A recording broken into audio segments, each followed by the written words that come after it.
In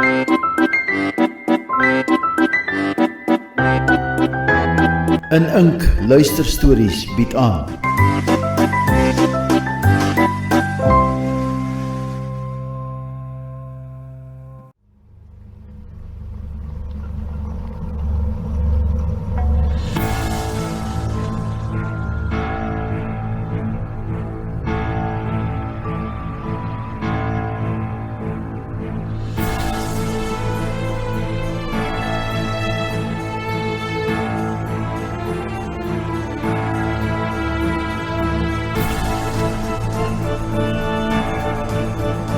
Die Spookhuis, geskryf deur Eugene Pienaar en voorgelees deur Simeon Bosman.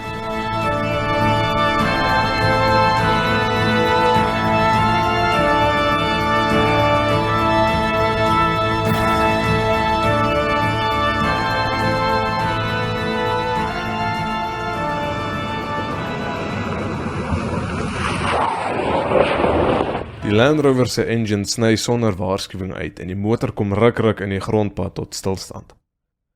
Altes is dadelik ergerlik. Hy draai weer die sleutel in die aansitter, maar behalwe vir die tjoe geluid van die engine, gebeur daar niks.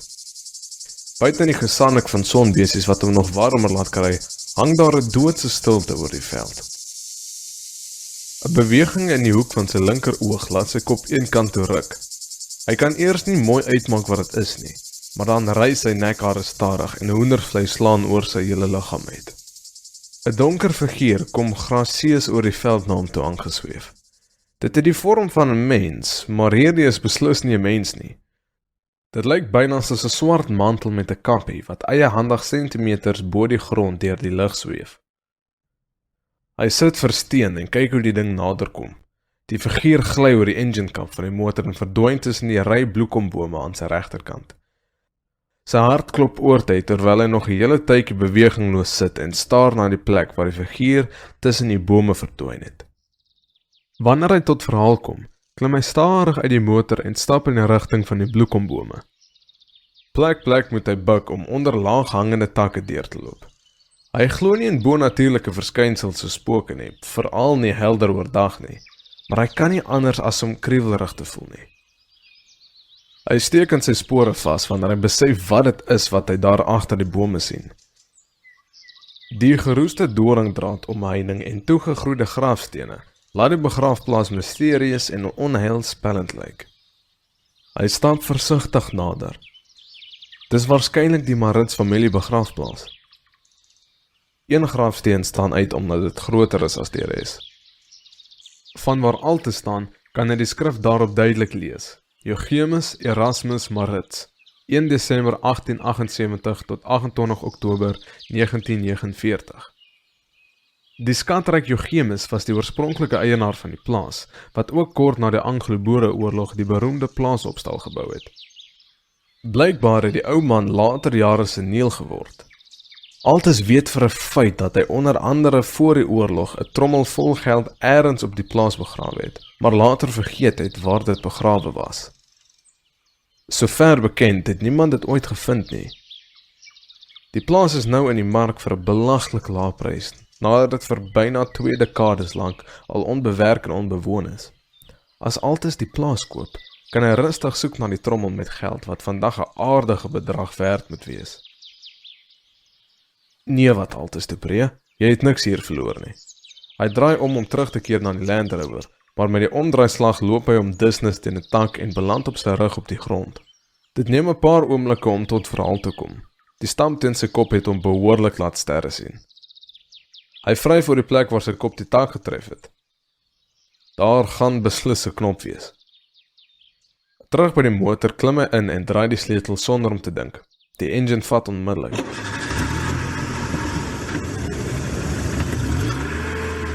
Dit is eers nadat hy 'n entjie gery het dat hy besef wat gebeur het.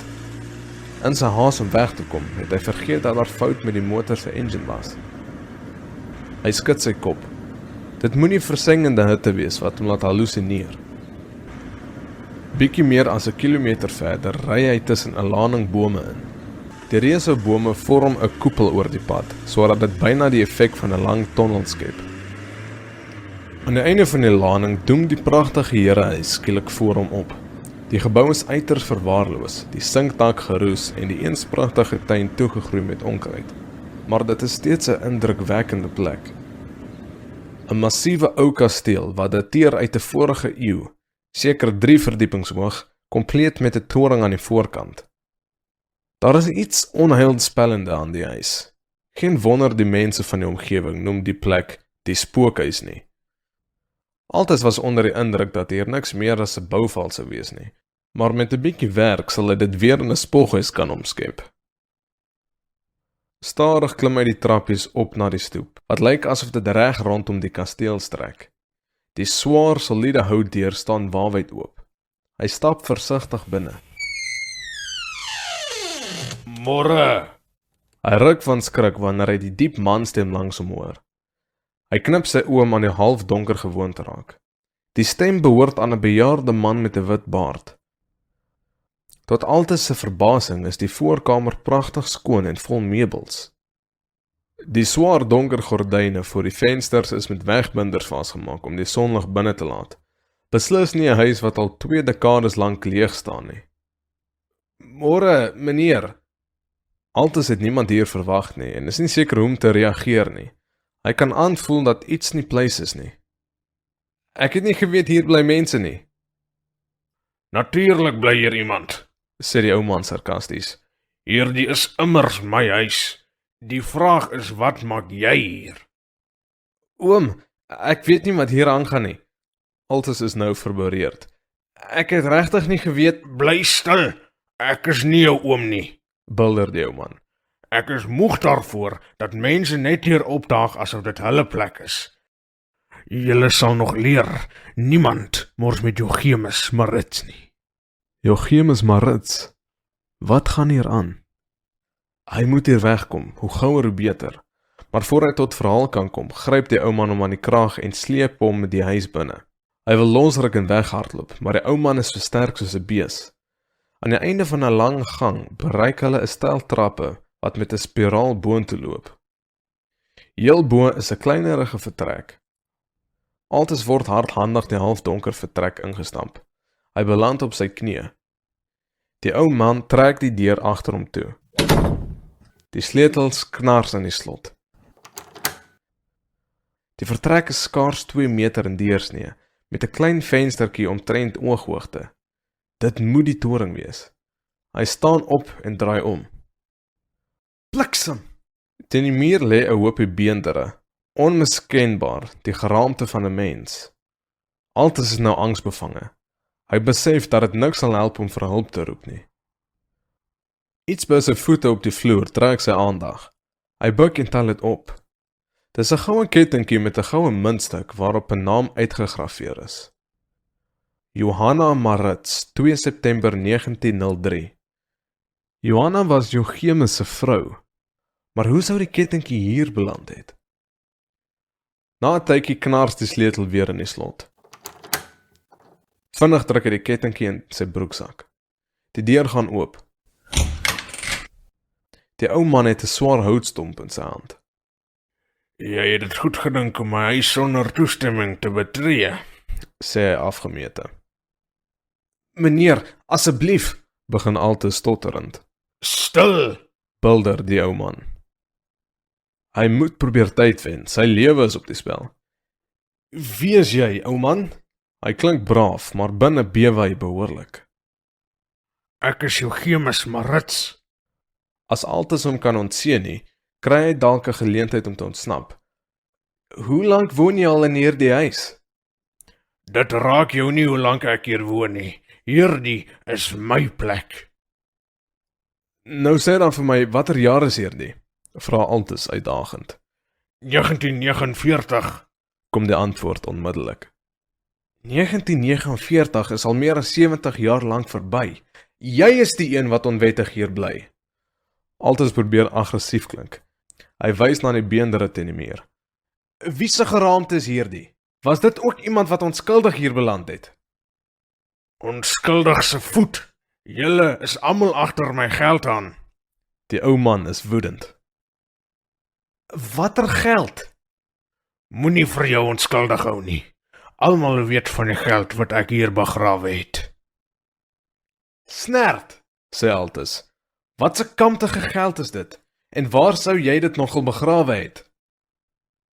Die ou man bly 'n paar oomblikke stil. Dan antwoord hy rustig. Ek kan jou net so wel vertel, want jy gaan nie weer hier uitkom nie. Die geld waarna julle almal soek, is onder die fondasie van hierdie huis begrawe. Reg onder die vloer in die voorkamer. Niemand sal dit daar kry nie.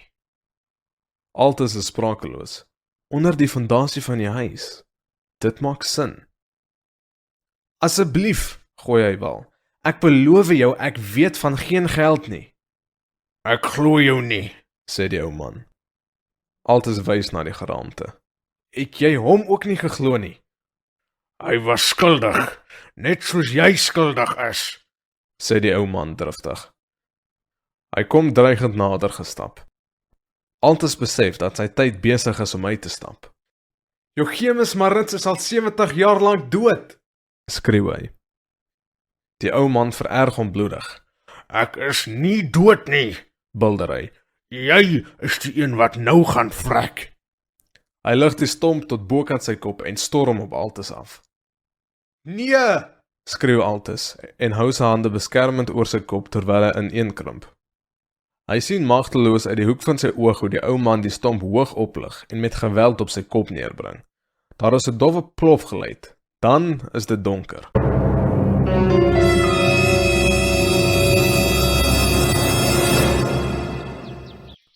Altus maak sy oë stadig oop. Hy lê op sy rug op die grond. Bokant hom kan hy die blou lig deur die boomtakke sien. Sy kop pyn verskriklik. Hy kom stadig regop en vryf oor die seer op sy voorkop. Die taai bloed kleef aan sy vingers. Waar is ek? Wat is aan die gang? Hy kyk om hom rond. So eentjie verder in die grondpad staan sy Land Rover. Natuurlik, nou onthou hy. Hy is by die begrafplaas. Hy het sy kop teen die boomtak gestamp toe hy omgedraai het. Hy moes sy bewussyn vir 'n tydjie verloor het. 'n oorweldigende gevoel van verligting spoel deur hom. Alles was net 'n nare droom. Natuurlik, mompel hy. Verbeel jou, Jochemus Marits nogal. Hy staan op en stap terug na die Land Rover. Iets in hom wil so gou moontlik die Hansepad kies, maar hy kan nie nou omdraai nie. Hy gaan hom nie deur 'n droom laat afskrik nie. Daar is 'n skat wat wag om gevind te word. By die Land Rover steek hy sy hand in sy broeksak om die sleutels uit te haal, maar hy voel iets anders raak. Hy word yskoud. Dit kan tog nie wees nie. Huiwerig haal hy die goue kettingkie uit sy broeksak en kyk na die naam op die munt. Johanna Marits, 2 September 1903.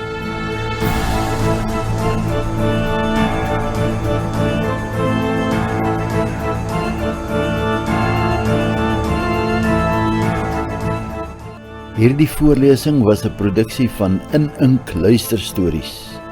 Die voorleser was Simeon Bosman. Die spookhuis is geskryf deur Eugene Pinaar.